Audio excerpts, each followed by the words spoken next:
નમસ્કાર. શ્રી કેશવ કેળવણી ટ્રસ્ટ સંચાલિત શ્રી સરસ્વતી વિદ્યા મંદિર મહેમદાવાદથી હું ડૉક્ટર નીરવ શાહ. આપણે ધોરણ 10ના વર્ષ 19-20ના વિજ્ઞાન વિષયના પ્રકરણ 10 પ્રકાશ, પરાવર્તન અને વક્રીભવન એમાં પહેલો વિભાગ પ્રકાશનું પરાવર્તન, અને પ્રકાશનું પરાવર્તનમાં ગોળીય અરીસા દ્વારા પ્રકાશનું પરાવર્તન એ આપણે સમજીએ છીએ. આપણે એના સંદર્ભે જે જુદા જુદા પદ જે જનરલી સામાન્ય રીતે વપરાય છે એ પદોની વ્યાખ્યા, સંજ્ઞા, સ્થાન આ બધી વસ્તુની સમજૂતી લીધી. હવે 10.2.1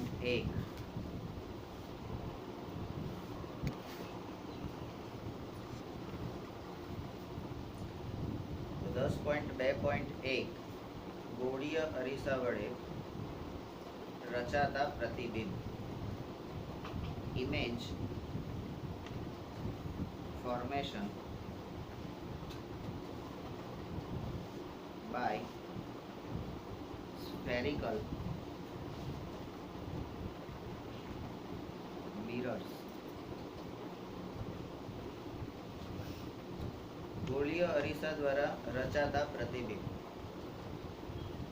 આગળ આપણે જોઈ ગયા છે કે સમતલ અરીસા દ્વારા આપણને કેવું પ્રતિબિંબ મળે છે?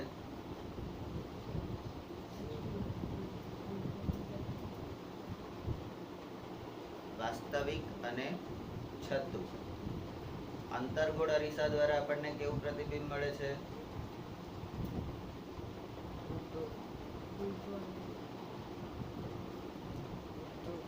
હા, ઊંધું.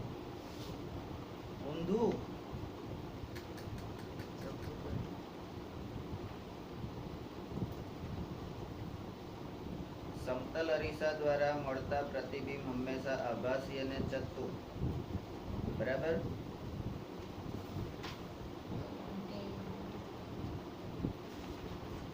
અને અરીસા દ્વારા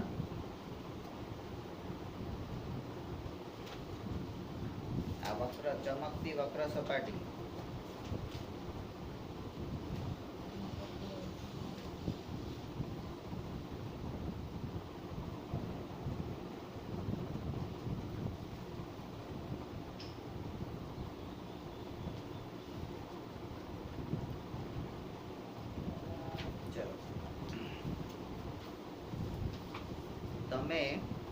આપણે એટલું જ ભણ્યા છે. તમે સમતલ અરીસાઓ દ્વારા રચાતા પ્રતિબિંબનો અભ્યાસ કર્યો છે. આ સમતલ અરીસા દ્વારા આપણને રચાતા પ્રતિબિંબ કયા છે? સમતલ હોય તો આપણે જે આગળ આવ્યું એ કયું છે? ચત્તુ અને આભાસી. કયું છે? આભાસી અને ચત્તુ. આભાસી અને છત્તુ. આપણે જનરલી કેવું બોલીએ છીએ? છત્તુ. આ છત્તુ છે ને આ ઊંધું છે, પણ એકચ્યુઅલી શું છે? શબ્દ ચત્તુ છે. હા, તો હવે આપણે સુધરીશું. બરાબર? તમે તેના એટલે સમતલ અરીસા દ્વારા રચાતા પ્રતિબિંબોના પ્રકાર, સ્થાન અને સાપેક્ષ પરિમાણ. આ પરિમાણ એટલે કદ. પરિણામ નહીં. પરિમાણ એટલે કદ. તો સમતલ અરીસા દ્વારા રચાતા પ્રતિબિંબોના પ્રકાર, સ્થાન અને કદ. આ કદને આપણે કહીશું સાપેક્ષ પરિમાણ.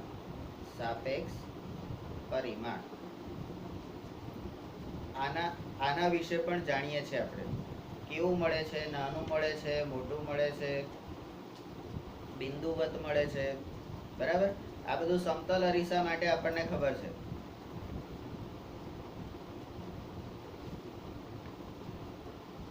નંબર 3, ગોળીય અરીસા દ્વારા રચાતા પ્રતિબિંબ કેવા હોય છે? નંબર 4. તો અહીંયા હવે આપણો મુદ્દો આવશે ગોળીય અરીસા. ગોળીય અરીસામાં બે પ્રકાર હોય છે, અંતર્ગોળ અને બહિર્ગોળ. બરાબર. તો અંતર્ગોળ અરીસા દ્વારા વસ્તુના જુદા જુદા સ્થાન માટે મળતા પ્રતિબિંબોના સ્થાન આપણે કેવી રીતે નક્કી કરી શકીશું? બરાબર. એટલે આ સ્થાન એટલે કયા કયા સ્થાન? તો આપણા જે પદો છે કે વક્રતા કેન્દ્ર પર મૂક્યું, મુખ્ય કેન્દ્ર પર મૂક્યું, વક્રતા કેન્દ્રથી દૂર મૂક્યું, બરાબર. મુખ્ય અક્ષ એટલે મુખ્ય કેન્દ્ર અને વક્રતા કેન્દ્રની વચ્ચે મૂક્યું, એનાથી અંદર મૂક્યું. તો ક્યાં મૂકવાથી કેવા પ્રકારનું પ્રતિબિંબ, એટલે સ્થાનને અનુલક્ષીને પ્રતિબિંબ. તો આપણા બે મુદ્દા આવશે, સ્થાન અને એને અનુલક્ષીને એનું પ્રતિબિંબ. બરાબર. અને આ પ્રતિબિંબ એ કેવું હશે? આભાસી, ચત્તું, નાનું, મોટું, એટલું જ. બરાબર. આ રીતે. તો અંતર્ગોળ અરીસામાં દ્વારા વસ્તુના જુદા જુદા સ્થાન માટે મળતા પ્રતિબિંબોના સ્થાન આપણે કેવી રીતે નક્કી કરીશું? નંબર 5. શું આ પ્રતિબિંબ વાસ્તવિક છે કે આભાસી? આપણું આ જે પ્રતિબિંબ જે મળશે આપણને, એ વાસ્તવિક કે આભાસી કયું મળશે? બરાબર. શું તે મોટા છે કે નાના છે કે સમાન પરિમાણ ધરાવે છે? હવે આ સમાન પરિમાણ એટલે આપણને ખબર છે કે કદ. તો નાના કે મોટા કે સમાન. બરાબર. તો એ બધી વસ્તુ એટલે અંતર્ગોળ અરીસા દ્વારા જે મળતા પ્રતિબિંબો છે એ વસ્તુને આપણે આ પ્રવૃત્તિ દ્વારા તેની સમજૂતી મેળવીશું. બરાબર. અહીંયા તમારી ચોપડીમાં આ જે પણ કંઈ આપેલું હશે, આ પ્રવૃત્તિ એક ઉદાહરણ છે. તો અંતર્ગોળ અરીસા દ્વારા વસ્તુના સ્થાન પ્રમાણે પ્રતિબિંબનું સ્થાન, પ્રતિબિંબનો પ્રકાર અને પ્રતિબિંબનું કદ, કઈ જગ્યાએ વસ્તુને મૂકવાથી આપણને કેટલું પ્રતિબિંબ એટલે એનું કદ કેવા પ્રકારનું, આભાસી કે ચત્તુ, બરાબર, અને એનું સ્થાન કઈ જગ્યાએ પ્રતિબિંબ મળશે, આ વસ્તુ માટે આપણે પ્રવૃત્તિ કરીશું. આ પ્રવૃત્તિ એટલે આપણા માટે ઉદાહરણ છે. આ પ્રવૃત્તિ આપણા માટે ઉદાહરણ છે. બરાબર. ચલો પ્રવૃત્તિ 10.3. તમે અંતર્ગોળ અરીસાની કેન્દ્ર લંબાઈ શોધવાની રીત, અંતર્ગોળ અરીસાની કેન્દ્ર લંબાઈ શોધવાની રીત. બરાબર. અહીંયા કેન્દ્ર લંબાઈ અને વક્રતા ત્રિજ્યા વચ્ચેનો સંબંધ. તો આમાંથી કેન્દ્ર લંબાઈ મારે સ્મોલ f શોધવી છે. તો f બરાબર શું થશે? સ્મોલ f બરાબર આ 2 નીચે જતા રહેશે, r/2. તો કેન્દ્ર લંબાઈ શોધવાની રીત એ અગાઉ શીખી ગયા છો. બરાબર. નંબર 2. પ્રવૃત્તિ 10.2 માં તમે જોયું કે કાગળ પર મળેલા તીક્ષ્ણ પ્રકાશિત બિંદુ, કાગળ પર મળેલ તીક્ષ્ણ પ્રકાશિત બિંદુ ખરેખર સૂર્યનું પ્રતિબિંબ છે. સૂર્યનું પ્રતિબિંબ પણ એ કેવું છે? તે નાનું છે. બરાબર. એનું કદ, આ નાનું તો શું આવ્યું? એનું કદ. બરાબર. એ વાસ્તવિક અને ઉલટું પ્રતિબિંબ છે. તો આ શું આવ્યો? એનો પ્રકાર. બરાબર. અને અરીસાથી આ પ્રતિબિંબનું અંતર માપી તમે અંતર્ગોળ અરીસાની આશરે કેન્દ્ર લંબાઈ મેળવી શકો. તો આ થઈ સ્થાન અને અંતર. સ્થાન અને અંતર, નજીક, દૂર, ક્યાં મળે છે એ. બરાબર. તો આપણે જે કાગળ સળગાવવાની બિલોડી કાચ અથવા તો જેનાથી આપણે એક અરીસો મૂક્યો હતો અને અરીસાનું ઉપર સૂર્યનું કિરણ એ કરી અને કાગળને ખસેડવાની પ્રવૃત્તિ કરતા હતા. કાગળ ઉપર આપણને જે બિંદુવત પ્રતિબિંબ મળે છે, એક કિરણ દ્વારા આખા સૂર્યનું પ્રતિબિંબ તમને અહીંયા મળે છે. પણ સૂર્ય એ 100 છે અને એનું પ્રતિબિંબ એટલે 0.000001, બરાબર. એટલે ઘણી વખત આપણે આપણા ઘરોમાં અને સ્કૂલમાં બંને જગ્યાએ આવા બધા વાક્યો આપણે સાંભળતા હોય છે કે મારો છોકરો કે મારી છોકરી એ મારું પ્રતિબિંબ છે, બરાબર. તો આપણે આપણા મા બાપનું પ્રતિબિંબ છે જ, કારણ કે આપણે જે કંઈ કરીશું, બરાબર, એ લોકોની નજરમાં શું આવશે? એના પપ્પા જેવી છે, એની મમ્મી જેવો છે. હા, તો આપણે એના પ્રતિબિંબ છે, એટલે આપણે જે કંઈ કરીશું એનાથી તમારા મમ્મી પપ્પાની જે ઓળખ છે એ થશે કે ભાઈ આ આવી છે તો એના મમ્મી પપ્પા કેવા હશે, આ આવો છે તો એના મમ્મી પપ્પા કેવા હશે, બરાબર. આ સારી છે તો એના મમ્મી પપ્પા સારા જ હશે.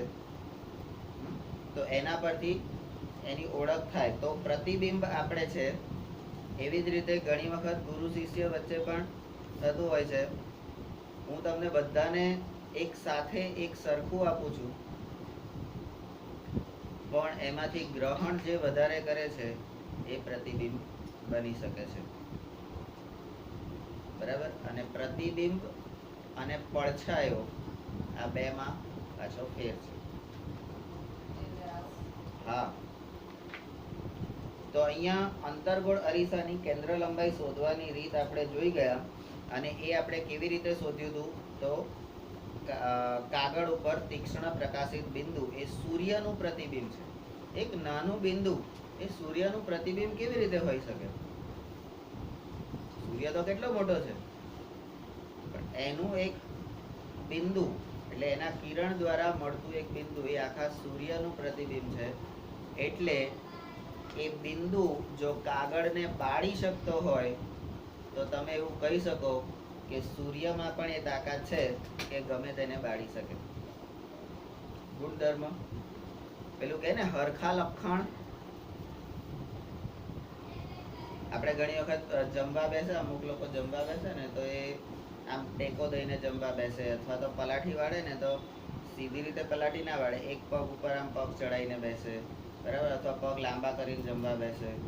ત્યારે આપણને આપણા ઘરમાં બધા કહેતા હોય અસલ એના દાદા જેવો છે, અસલ એની ફોઈ જેવો છે, અસલ એની માસી જેવો છે, અસલ એની મમ્મી જેવો છે, બધા લક્ષણ એના બાપાના આયા છે, બરાબર. આવું બધું આપણને બધા ઘરમાં કહેતા હોય છે. તો આ પ્રતિબિંબ છે, આ છે પ્રતિબિંબ, બરાબર. એમાં એમના 100 લક્ષણ હોય, એમાંથી આપણામાં તો 4-5 જ દેખાતા હોય, કારણ કે આપણે તો એમનો અંશ છે ને. તો એના 100 માંથી આપણે 4-5 જ દેખાતા હોય તો એ કહેવાય શું? આના જેવો છે, બરાબર. પણ કેટલાક અપવાદ હોય, જેમ કે હરી દીદી ચોંપલી છે, બરાબર, પણ એના મમ્મી પપ્પા બે માંથી એકે ચોંપલા નહીં. એ અપવાદ હોઈ શકે એમ. ચલો હવે પ્રવૃત્તિ કરીએ છીએ. એક અંતર્ગોળ અરીસો લો.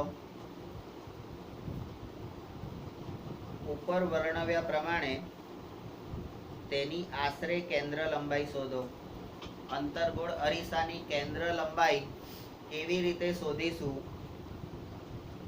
તો સૂર્યમાંથી પડતું કિરણ અરીસા પરથી પરાવર્તિત થઈ કાગળ ઉપર જે સ્થાન ઉપર આ બિંદુવત આપણને પ્રતિબિંબ મળે છે, તો અરીસાથી એ બિંદુવત પ્રતિબિંબ વચ્ચેના અંતરને કેન્દ્ર લંબાઈ કહે છે, એવું વ્યાખ્યામાં કીધું હતું. મારી સામે ના જોઈશ, બરાબર.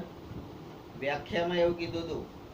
અને આ કઈ મારે મોડે કરવાની જરૂર નથી, તમારે મોડે કરવાનું હતું, મને મોડે થઈ ગયું છે, બરાબર. મેં તો વાંચ્યું નતું. તો કેન્દ્ર લંબાઈ શોધો તમે. પછી શું કરો? તો તો કે કેન્દ્ર લંબાઈનું મૂલ્ય નોંધી લો. મૂલ્ય એટલે કેન્દ્ર લંબાઈનું મૂલ્ય એટલે 4 રૂપિયા કિલો, 5 રૂપિયા કિલો એવું. તો મૂલ્ય એટલે અંતર, અંતર એટલે માપ. બરાબર? તો એ માપ નોંધી લો. પછી કે છે તમે કોઈ દૂરની વસ્તુનું પ્રતિબિંબ એક કાગળના પાના પર મેળવીને પણ કેન્દ્ર લંબાઈનું મૂલ્ય મેળવી શકો છો. બરાબર છે? હવે બીજું કામ કરો. એક ટેબલ પર ચોક વડે એક રેખા દોરો. એક ટેબલ પર ચોક વડે એક રેખા દોરો. અંતર્ગોળ અરીસાને એક સ્ટેન્ડ ઉપર ગોઠવો. સ્ટેન્ડને રેખા પર એવી રીતે મૂકો કે જેથી અરીસાનો ધ્રુવ આ રેખા પર આવે. હવે અરીસાનો ધ્રુવ કઈ ગયો? આ ધ્રુવ કઈ ગયો? આ રહ્યો. બરાબર? અરીસાનો ધ્રુવ શું છે? તો કે ગોળીય અરીસાની પરાવર્તક સપાટીના કેન્દ્રને એ અરીસાનો ધ્રુવ કે છે. હવે આ અરીસાનો ધ્રુવ આ રેખા પર આવે એવી રીતે તમારે અરીસો ગોઠવવાનો છે. સ્ટેન્ડને એવી રીતે ગોઠવવાનો છે. બરાબર? નંબર 5. હવે શું કરવાનું? તો કે ચોક વડે બીજી 2 રેખાઓ અગાઉ દોરેલ રેખાને સમાંતર એવી રીતે દોરો. કેવી રીતે દોરો? તો કે એનાથી જેથી 2 ક્રમિક રેખાઓ વચ્ચેનું અંતર અરીસાની કેન્દ્ર લંબાઈ જેટલું હોય. એટલે અહીંયા અરીસાની કેન્દ્ર લંબાઈને ટાર્ગેટ બનાવી અને અરીસાની કેન્દ્ર લંબાઈનું મૂલ્ય કઈ જુદી જુદી રીતે તમે મેળવી શકો એની અહીંયા પદ્ધતિઓ તમને આપેલી છે. હવે આ ક્રમિક રેખાઓ અનુક્રમે બિંદુ PFC નું સ્થાન દર્શાવે છે. આ PFC કોણ છે? તો પાછળ અહીંયા કોઈ આકૃતિ દોરેલી હશે. ના, આ P શું છે? આ તમારો P શું છે લા? ધ્રુવ. હા, P શું છે? ધ્રુવ. બરાબર? P બરાબર ધ્રુવ. કેપિટલ F શું છે? મુખ્ય કેન્દ્ર. અને C શું છે? કેપિટલ C વક્રતા કેન્દ્ર. બરાબર? તો આ PFC નું સ્થાન દર્શાવે છે. હવે કે છે યાદ રાખો. ના રહે તો શું કરવાનું?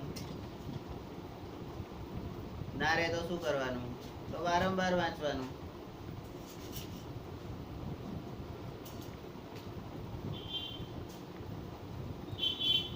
શું યાદ રાખવાનું છે? તો કે નાના દર્પણ મુખવાળા. આ કેમ નાનો દર્પણ મુખવાળો? અહીંયા આપેલું છે દર્પણ મુખ નાનું, વક્રતા ત્રિજ્યા કરતા પણ નાનું હોય એવા અરીસાને આપણે લેવાના છે. તો નાના દર્પણ મુખવાળા ગોળીય અરીસાનું મુખ્ય કેન્દ્ર F, ધ્રુવ P અને વક્રતા કેન્દ્ર C ના મધ્યમાં હોય છે. એટલે આ મુખ્ય કેન્દ્ર એ P અને C ની વચ્ચે હોય છે. બરાબર? મુખ્ય કેન્દ્ર P અને C ની વચ્ચે, તો એને PFC આ રીતે કહેવાશે. બરાબર? આવી ગયું આપણું PFC. ચલો નંબર 6. એક તેજસ્વી વસ્તુ. હવે આ તેજસ્વી એટલે તેજસ્વી વસ્તુ ના હોય, વસ્તુ ચળકતી હોય. વસ્તુ કેવી હોય? ચળકતી. અને તેજસ્વી વ્યક્તિ હોય. પણ આ તો વિજ્ઞાન વાળા ગમે તે લગાડ દે પાછા એને સાબિત બી કરી દે, પુરવાર કરવા. ઘણા લોકો ખોટું બોલતા હોય મારી જેમ, અને પછી એને સાચું પુરવાર બી કરી દે કે હું જે બોલું છું ને સાચું જ છે. બોલો, સૂર્ય પશ્ચિમમાં ઉગે છે. તમે પુરવાર કરો કે સૂર્ય પશ્ચિમમાં જ ઉગે છે. ભલે વિજ્ઞાન ખગોળશાસ્ત્ર એમ કહે કે સૂર્ય પૂર્વમાં ઉગે છે, આપણે એમ કહેવાનું કે સૂર્ય પશ્ચિમ દિશામાં ઉગે છે અને પૂર્વમાં આથમે છે. અને પૂર્વ નહીં, લેવા દેવા નહીં, પશ્ચિમમાં ઉગે છે ને ઉત્તરમાં આથમે છે એમ કહો અને એને પુરવાર કરો તો કરી શકાય, કશો વાંધો નહીં. અને એને જ અનિષ્ટાપત્તિની રીત કહે છે. અનિષ્ટ, અનિષ્ટ એટલે ખોટું, ખોટું ધારવાનું, સાચું સાબિત કરવાનું. તમે જે ધાર્યું, ભલે ને ધાર્યું તો શું છે, વાંધો નહીં, પણ હવે એને સાબિત કરો એટલે ખબર પડે. પછી કે છે ને એક ખોટું છુપાવવા માટે ઘણા બધા ખોટું બોલવું પડે, બરાબર? એવું છે. તો એક તેજસ્વી વસ્તુ જેમ કે સળગતી મીણબત્તી, હવે સળગતી મીણબત્તી તેજસ્વી વસ્તુ છે. તો મીણબત્તીમાંથી શું નીકળે છે? તેજ, પ્રકાશ, એટલે તેજસ્વી વસ્તુ. જો તેજસ્વી વસ્તુ કીધી ને એમણે પુરવાર બી કરી દીધી ને, હા એમ એમણે નહીં પુરવાર કરી, એમણે તો ખાલી મીણબત્તી લખી દીધું, મેં પુરવાર કર્યું કે એમાંથી શું નીકળે છે. તારે શું? એક તેજસ્વી વસ્તુ જેમ કે સળગતી મીણબત્તી વક્રતા કેન્દ્રથી ગણે દૂર, વક્રતા કેન્દ્રથી ગણે દૂર મૂકો. એક કાગળના પડદાને અરીસાની સામે રાખી જ્યાં સુધી મીણબત્તીની જ્યોતનું, આખી મીણબત્તી નહીં, મીણબત્તીની જ્યોતનું પ્રતિબિંબ તેના પર ન મળે ત્યાં સુધી તેને અરીસા તરફ ખસેડો. વસ્તુને ક્યાં મૂકવાની છે? પહેલા વક્રતા કેન્દ્રથી દૂર, એટલે આ સી થી દૂર મૂકવાની, અને પછી ધીમે ધીમે એને નજીક લાવવાનું કે જ્યાં સુધી એને પ્રતિબિંબ મળે ત્યાં સુધી, બરાબર? હવે કાગળ ઉપર તેજસ્વી વસ્તુનું જ પ્રતિબિંબ મળે, એટલે મીણબત્તીની જ્યોતનું જ મળે. મીણબત્તીની મળે શું ના?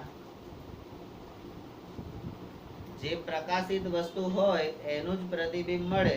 તો જ્યોત તો પ્રકાશિત છે, પણ મીણબત્તી પણ આપણને દેખાય છે ને, કારણ કે એની પર પણ સૂર્યનું કોઈ કિરણ તો પડતું જશે ને તો જ દેખાય ને, બરાબર?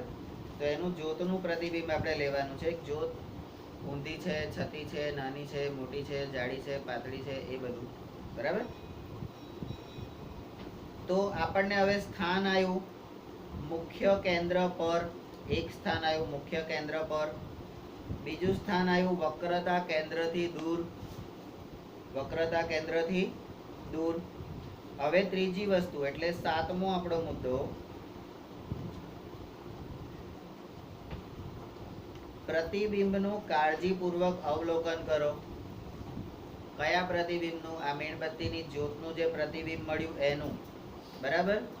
અને એના પ્રકાર, સ્થાન અને પરિમાણની વસ્તુના પરિમાણ સાપેક્ષે નોંધ કરો, બરાબર? પ્રકાર, સ્થાન અને પરિમાણ એની વસ્તુના પરિમાણની સાપેક્ષે નોંધ કરો.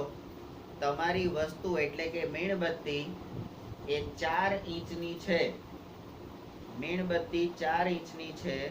વક્રતા કેન્દ્રથી દૂર પ્રતિબિંબ મળે ત્યાં સુધી એને મૂકવાની છે. એનાથી તમને પ્રતિબિંબ મળે છે કાગળ ઉપર. એ પ્રતિબિંબ 4 ઇંચનું મળે છે,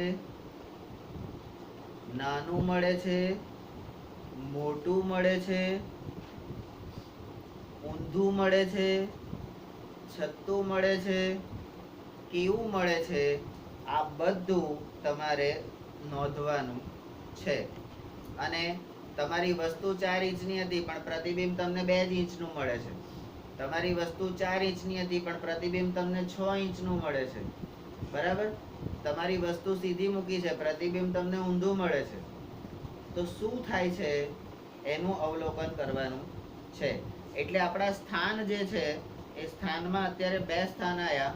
એક મુખ્ય કેન્દ્ર પર, એટલે વક્રતા કેન્દ્ર અને ધ્રુવની વચ્ચે, વક્રતા કેન્દ્ર અને ધ્રુવની વચ્ચે, અને બીજું વક્રતા કેન્દ્રથી દૂર, બરાબર? નંબર 8, આ પ્રવૃત્તિનું મીણબત્તીના નીચે દર્શાવેલ સ્થાનો માટે, હવે બીજા સ્થાનો માટે પુનરાવર્તન કરો. કયા કયા સ્થાન માટે કરવાનું છે? તો કે સી થી થોડે દૂર. આ સી એટલે કોણ? વક્રતા કેન્દ્ર. વક્રતા કેન્દ્રથી થોડે દૂર, બરાબર. પછી કે છે સી પર, એટલે વક્રતા કેન્દ્ર પર. એફ તથા સી ની વચ્ચે, એટલે મુખ્ય કેન્દ્ર અને વક્રતા કેન્દ્રની વચ્ચે, બરાબર. ડી એફ પર, એટલે મુખ્ય કેન્દ્ર ઉપર. પી અને એફ ની વચ્ચે, એફ એટલે ધ્રુવ છે ને, હા, પી એટલે ધ્રુવ, એટલે ધ્રુવ અને મુખ્ય કેન્દ્રની વચ્ચે. તો અહીંયા આપણા સ્થાન જે આયા, એ સ્થાન અહીંયા આગળ જે આપેલા છે એ પ્રમાણે આપણે સ્થાન લેવાના અંતર્ગોળ અરીસા માટે, અને એના પ્રતિબિંબ આપણને કેવી રીતે મળે છે પાછળ કોષ્ટકમાં આપેલું છે એ આપણે લખવાના છે, બરાબર. તો નંબર 9, આ જે બધા સ્થાન ઉપર વસ્તુ એટલે કે મીણબત્તી આપણે મૂકી, તો આ બધા પૈકી એક સ્થિતિમાં તમે પડદા પર પ્રતિબિંબ નહીં મેળવી શકો. આ બધી જે તમને અહીંયા 5-6 સ્થિતિ આપી, એ 5-6 સ્થિતિમાં, એટલે આ સ્થાન ઉપર વસ્તુને મૂકવાથી કોઈ એક એવી સ્થિતિ હશે કે જ્યારે તમને પ્રતિબિંબ પડદા પર મળશે નહીં. તો પડદા પર નહીં મળે તો કઈ મળશે? તો કે આ સ્થિતિમાં વસ્તુનું સ્થાન નક્કી કરો અને ત્યારબાદ અરીસામાં તેનું આભાસી પ્રતિબિંબ મેળવો. જેનું પડદા પર પ્રતિબિંબ નથી મળતું એ ક્યાં મળશે? તો એનું સ્થાન નક્કી કરો. અને કેવું મળશે? તો જે વસ્તુ સામે દેખાતી નથી, ખાલી વસ્તુ હોવાનો આભાસ થાય છે, તો એવા પ્રતિબિંબને શું કહીશું? આભાસી પ્રતિબિંબ કહીશું, બરાબર. હવે નંબર 10, તમારા બધા અવલોકનોને અવલોકન કોઠામાં નોંધો.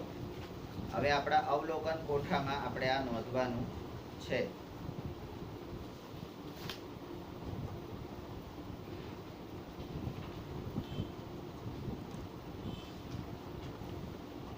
તો આ પ્રવૃત્તિ કરી ત્યાં સુધી આપણો 7 નંબર હતો. હવે આપણો 8 નંબર. ઉપરયુક્ત પ્રવૃત્તિમાં તમે જોશો, શું જોશો? અંતર્ગોળ અરીસા દ્વારા મળતા પ્રતિબિંબનો પ્રકાર, સ્થાન અને પરિમાણ એ બિંદુ PFC ની સાપેક્ષમાં વસ્તુના સ્થાન ઉપર આધાર રાખે. તમે વસ્તુને કઈ જગ્યાએ મૂકી છે એના ઉપર આધાર રાખે છે. વસ્તુના કેટલાક સ્થાનો માટે મળતું પ્રતિબિંબ એ વાસ્તવિક હોય છે અને વસ્તુના બીજા કેટલાક ચોક્કસ સ્થાનો માટે તે આભાસી હોય છે. વસ્તુના સ્થાન અનુસાર આ પ્રતિબિંબ મોટું, નાનું કે સમાન પરિમાણનું હોય છે અને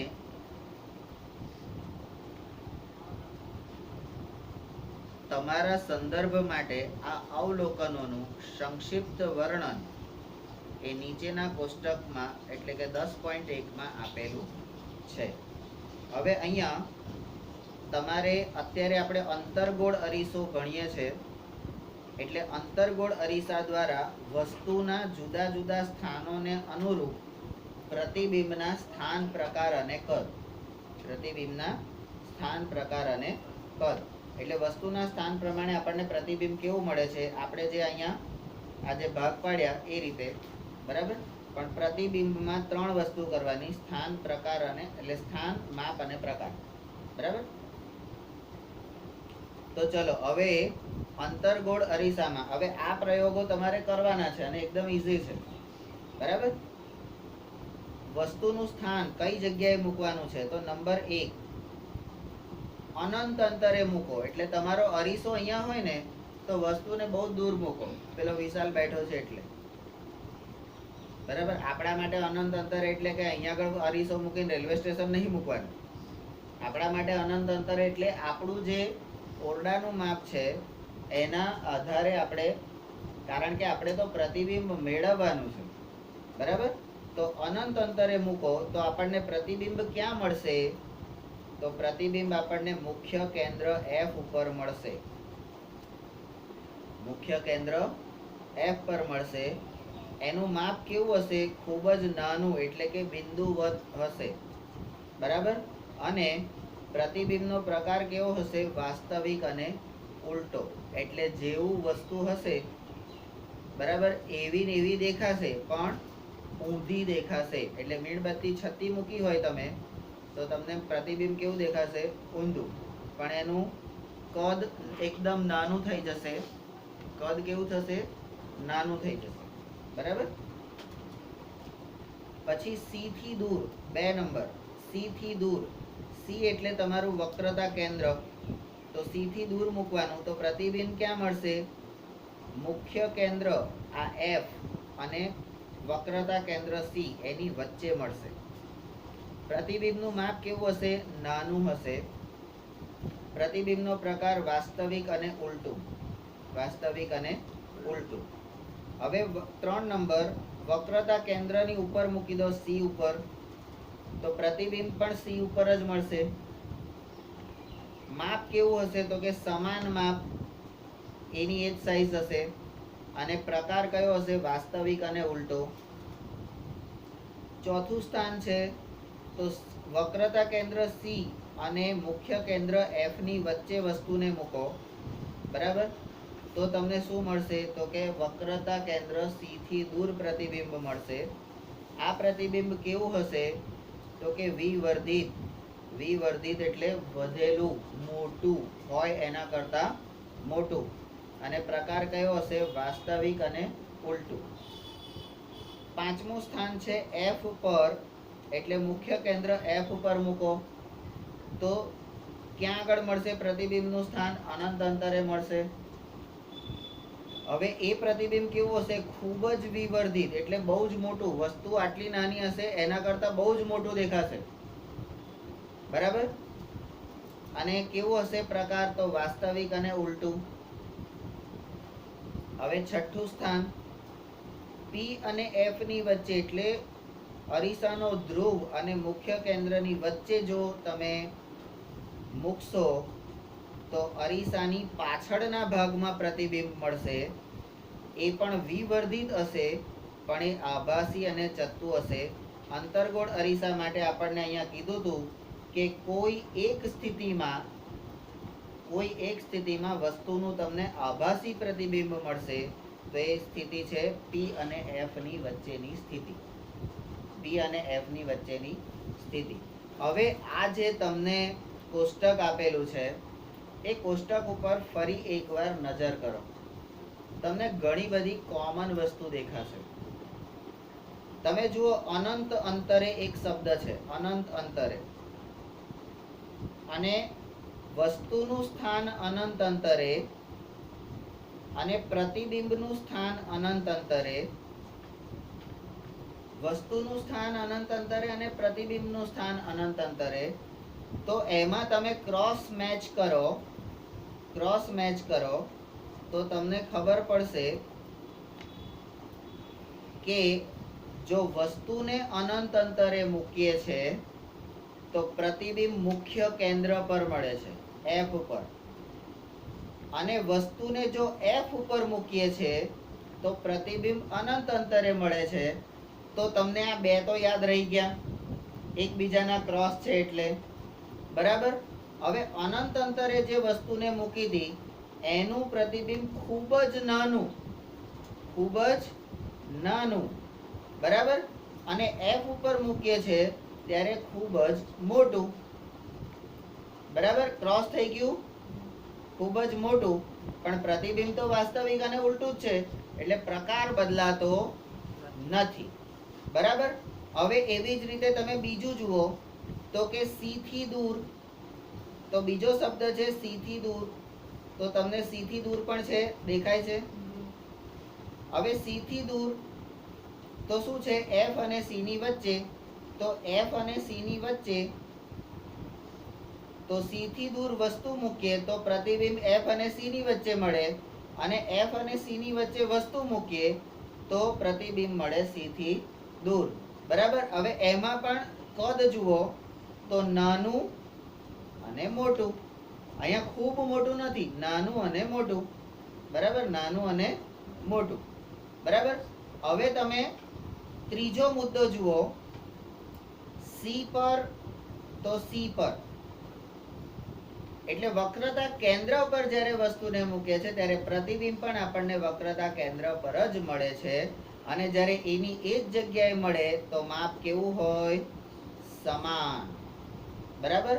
તો આપણા પહેલા 5 જે છે એ યાદ રાખવા માટે 2 2 ના જોડકા, એટલે 2 2 ની 2 જોડ અને સિંગલ 5 થઈ ગયા. યાદ રાખવામાં કઈ ગડબડ થાય ના થાય. બરાબર. તો આ જે જોડકા છે એ યાદ રાખવા માટે અને જોડકા જોડવા માટે પણ તમને ઉપયોગી થવાના છે. બરાબર. હવે કોઈ એક એવું હતું કે જ્યાં આભાસી મળશે તો એ સ્થાન કયું, P અને F ની વચ્ચેનું. અને આભાસી એટલે અરીસાની સામે કાગળ ઉપર કે પડદા પર નહીં મળે, અરીસાની પાછળની બાજુ મળે. હવે અરીસાની પાછળ તમે જોવા જવાના છો? અરીસાની પાછળ તમે જોવા જવાના છો? તો નથી જવાના. તો ત્યાં આગળ મળે તો કેવું, આભાસી, કદાચ પાછળ મળે. આપણી આંખમાં આ પ્રકાશનું કિરણ છે એટલે આંખમાં સમજવાની છે. આ ચેપ્ટરમાં તમારે આંખ સમજવાની આવશે અથવા એના પછીના ચેપ્ટર. આપણને કોઈ વસ્તુ દેખાય છે તો એ વસ્તુ આપણને સ્પષ્ટ દેખાય છે, તો એમાં પણ આપણી આંખમાં જે છે ને એ લેન્સ મૂકેલો છે. આપણે અહીં અરીસો નથી પણ લેન્સ મૂકેલો છે. એટલે શું થશે, વસ્તુ પરથી, એટલે સૂર્યનું કિરણ વસ્તુ પર પડે છે. એ વસ્તુનું કિરણ મારી આંખમાં આવે છે અને મારી આંખમાં એ લેન્સમાં થઈને એ પસાર થાય છે. અને મારી આંખમાં લેન્સની પાછળ, આપણે કહીએ છીએ ને આંખમાં પડદો હોય છે, આંખની અંદર પડદો હોય છે. કાનમાં પણ જેમ કર્ણપટલ હતું એમ આંખમાં પણ પટલ છે. તો એ પડદા પર એ પ્રતિબિંબ દેખાય છે. અને આપણને લેન્સ દ્વારા જે પ્રતિબિંબ દેખાય છે એ એકદમ છતું હોય છે. અને આપણાથી જેટલા અંતરે હોય એ પ્રમાણે આપણને દેખાય છે. બરાબર. હવે આ દત્તને હું સામે પેલું ઘર છે ત્યાં આગળ ઊભો રાખીને જોઈશ તો દત્ત મને કેવો દેખાશે? દૂર મૂકું છું અનંત અંતરે તો મને કેવું પ્રતિબિંબ મળે છે? નાનું. બરાબર. દત્ત મારી આગળ અહીંયા નજીક જ આટલે ઊભો હશે 25 સેન્ટીમીટરની અંદર, તો મને દત્ત આખો દેખાશે ખરો? મારે દત્તને જોવો હશે તો મિનિમમ અંતર, ઓછામાં ઓછું અંતર 25 સેન્ટીમીટર. 25 સેન્ટીમીટર એટલે આપણું 1 ફૂટમાં 30 સેન્ટીમીટર આવે. તો 25 સેન્ટીમીટરે મારે દત્તને ઊભો રાખવો પડશે તો મને દત્ત દેખાશે. બાકી જો એ 25 ની અંદર આવી ગયો ને તો મને દત્ત દેખાય નહીં. અહીંયા કોક છે એવું દેખાય. તો એવી રીતે ચોપડીમાં આપણે ચોપડીને 25 સેન્ટીમીટર સુધી આપણે કરીએ અને આપણને સ્પષ્ટ વંચાતું હોય, સ્પષ્ટ દેખાતું હોય તો આપણે સમજી લેવાનું કે આપણી આંખો સારી છે. બરાબર. 25 થી દૂર લઈ ગયા પછી જો આપણને દેખાતું ઓછું થઈ જાય સમજી લેવાનું ચશ્મા છે. અને 25 ની અંદર લાવો, પેલા ચંપક ચાચા વાંચે છે ને એ 25 ની અંદર, અને એવી રીતે અંદર લઈને જોવું પડે તો એ તમારા નંબર પ્લસ માઇનસ કઈ રીતના હોય એ આપણે આગળ જ્યારે ભણીશું ત્યારે આપણને ખબર પડશે. પણ આ વસ્તુ આપણી આંખમાં પણ કુદરતે મૂકેલી છે. પણ આપણી આંખમાં લેન્સ છે. આપણે લેન્સ જ્યારે સમજીશું ત્યારે એ વસ્તુ સમજે. અત્યારે આપણે અરીસા સમજીએ છીએ અને અરીસામાં પણ સ્પેશિયલી અંતર્ગોળ અરીસો. તો અંતર્ગોળ અરીસા દ્વારા, તો અહીંયા હવે આટલું બધું મહેનત કરી એમાંથી આપણે શું કરવાનું છે, તો આ જે કોષ્ટક બનાવ્યું ને અહીંયા આગળ જે આ કર્યું કે ભાઈ અરીસા માટે કર્યો તો ગોળીય અરીસા દ્વારા અંતર્ગોળ અરીસાના સ્થાન અને પ્રતિબિંબ. તો સ્થાન, પ્રતિબિંબનું સ્થાન, કદ, પ્રકાર, બરાબર, અને પાછળ એક દોરવાની આકૃતિ. આકૃતિ દોરવી પડશે ને.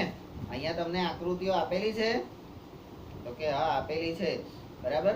અહીંયા તમને આકૃતિઓ આપેલી છે, એ આપણે જોઈએ છે.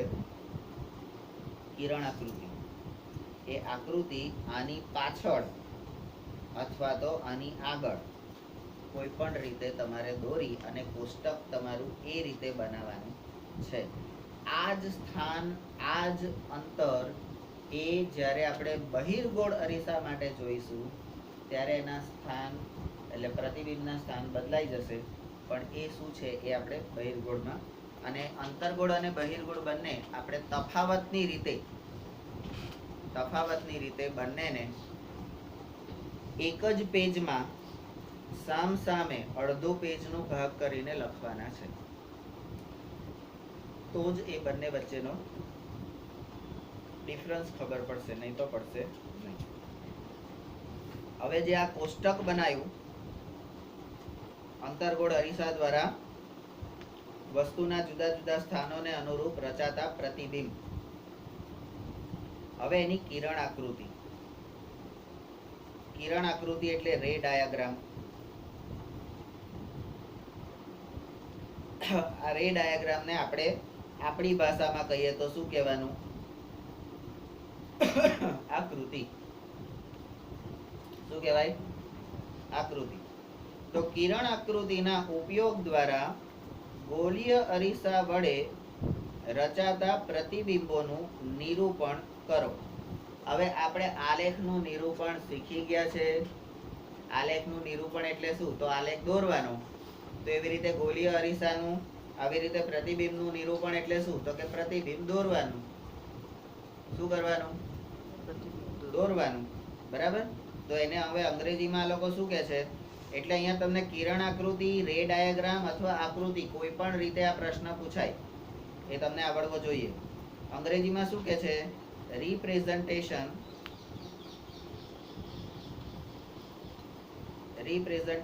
of images